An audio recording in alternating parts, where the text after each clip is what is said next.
Bored Ape Yacht Club just bought CryptoPunks.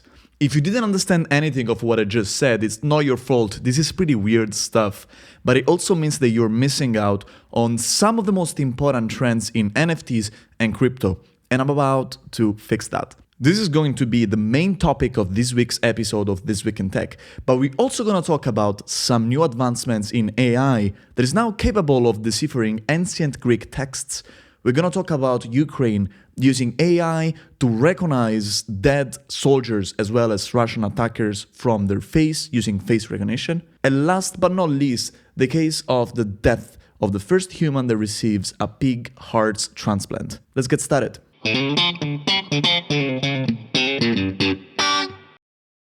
This thing over here, it's a Bored Ape. It's an NFT project from Bored Ape Yacht Club, a company that traded more than $1 billion worth of these crazy images owned by people like Paris Hilton and Stephen Curry and Eminem. This thing, instead, it's called a CryptoPunk. It's another NFT project that in 2021 raised more than $2 billion in trades between CryptoPunk owners. Now, Bored Ape Yacht Club just bought the intellectual property for CryptoPunks. Let's try to understand why and what this can mean for the future of NFTs. CryptoPunks were some of the OG NFTs. It was a project developed by Matt Hall and John Watkinson back in 2017, when basically nobody was talking about NFTs. The project exploded in 2021 when people have been trading these CryptoPunks for up to tens of millions of dollars. Now, even though the price for these CryptoPunks went to the moon, as crypto people like to say,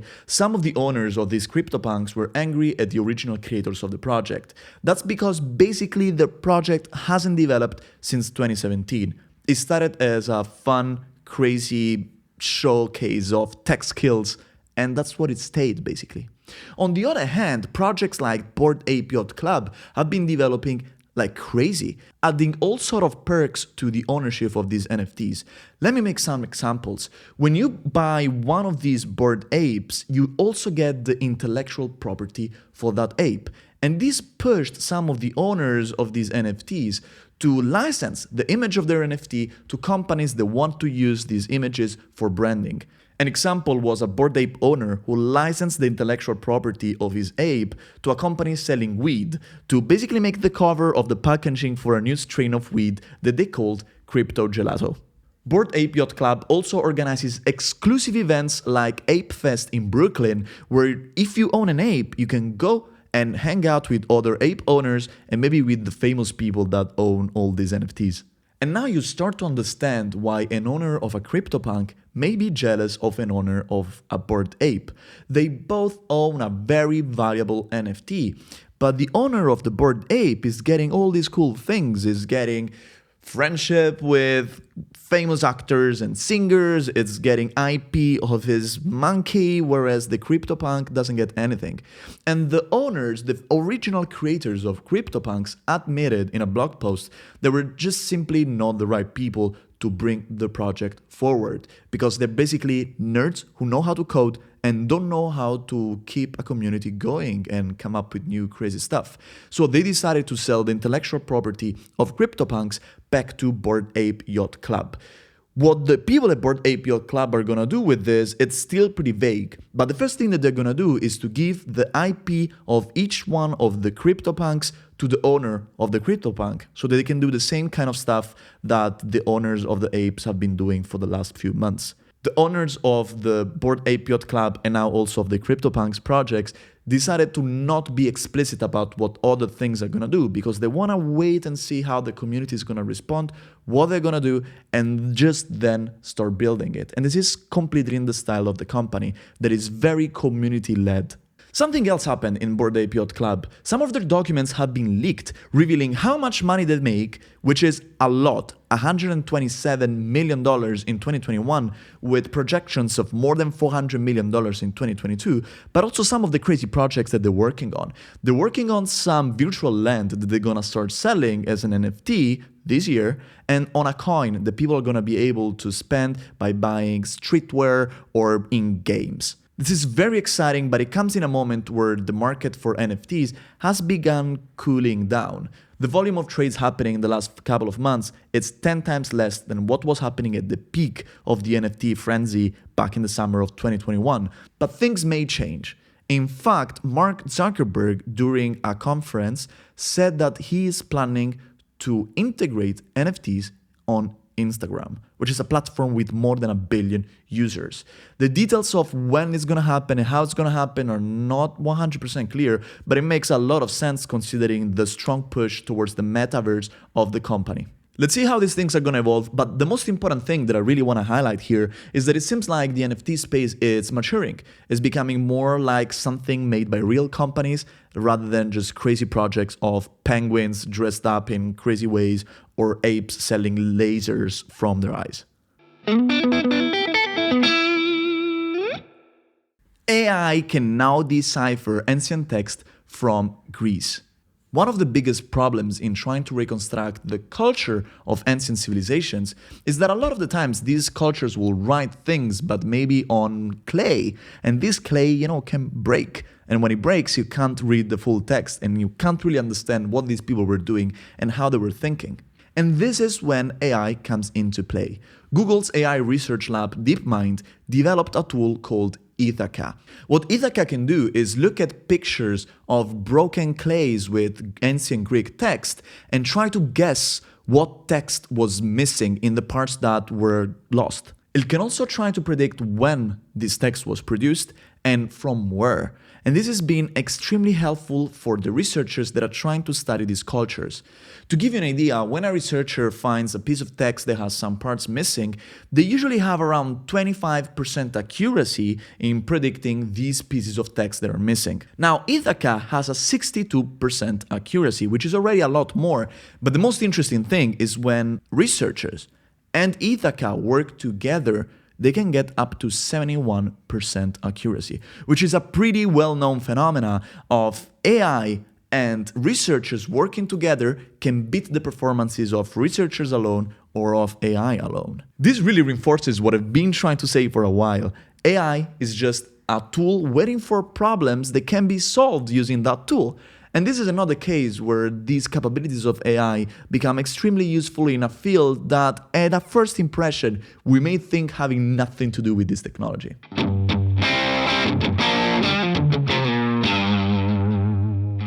Ukraine started using AI to recognize dead soldiers and Russian attackers. This is already a pretty controversial application by itself, but it becomes even worse when you find out that the provider of this technology to the Ukrainian army is a company called Clearview.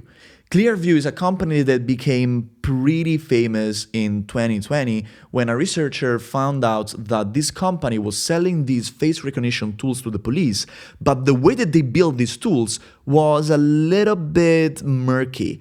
What they did was scraping pictures from social media and built a database of 10 billion images. I am probably in that database as well, you probably are as well. The big problem is, obviously, that neither me, nor you, nor the dead soldiers in Ukraine gave our consent for our images to be used for these purposes.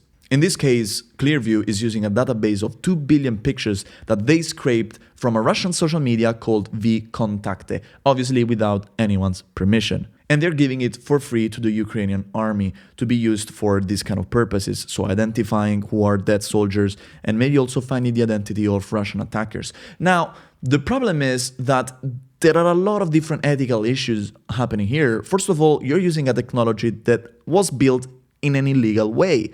To give you an idea of the kind of problem that we had with this technology, when the Swedish police started using it, the Swedish police got sued by the Swedish Authority for Privacy because, well, it's just illegal to build a dataset in this way in most countries, in the European Union, in the US as well. It's starting to be taken down by some states. The other problem is that this technology is not 100% accurate, especially when, maybe you have a dead soldier who has some scars in his face and you need to recognize this person.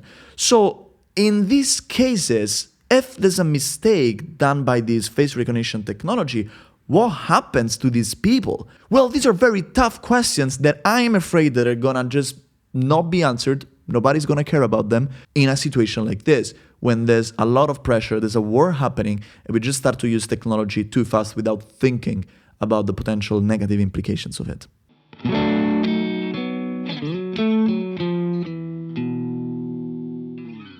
The first man who ever received a pig heart transplant just died. His name was David Bennett. He had been on a hospital bed for 6 weeks, attached to a machine that was the only way he was still alive. And so he got enrolled in this special program to be one of the first men who tried to have a pig heart transplant. This was his only chance at surviving. This new technology that was tested on him is called a xenotransplant. It's when you take an organ from an animal and give it to another animal, so in this case from a pig to a human being. This is how it works. Some gene editing technologies are used to modify the DNA of a pig in a cell. This cell is turned into a pig embryo.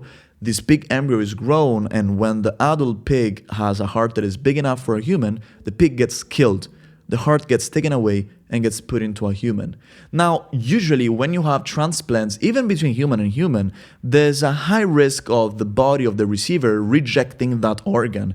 And this problem is the main reason why it's been impossible so far to take an organ from an animal and give it to another animal. But thanks to these gene editing techniques and these new technologies, this is finally possible, and it can potentially save a lot of people's lives. Now, I think there are some ethical concerns here, obviously. What we are witnessing right now is an insane decrease in the price for gene editing and gene sequencing, which is opening up suddenly infinite possibilities when it comes to transplant or just modifying animals and human beings. I think it's obviously amazing that people that don't have any opportunity at surviving can get a new organ and survive. But we need to ask ourselves some ethical questions as well. In this case, we are making a person survive, but we are literally modifying genetically an animal, growing this animal just so that he can grow a heart inside, killing the animal and getting the organ that we need. Arguably, that's not very different from growing an animal just to kill it and feed ourselves. But I feel like it's really easy to get into new uncharted territories when you have technology like gene editing that are being developed at an insane pace. So we'll see how this is gonna evolve. Tell me, what do you think about this? Do you have ethical concerns related to these applications? Let me know in the comments.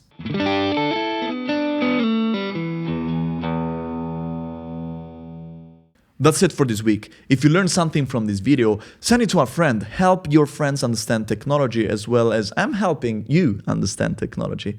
I'm gonna see you next week. Ciao. Before I leave you, I want to tell you that I started my new community programs. In these community programs, you're going to get access not just to these videos, as well as all the research links that I had to read to know about this news, but you're also gonna get access to bi-weekly deep dives.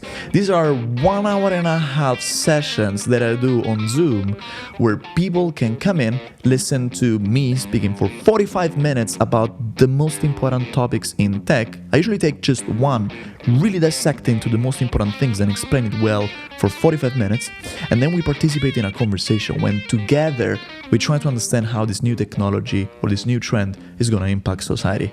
I'm going to leave the link so you can check out more information and join it if you want.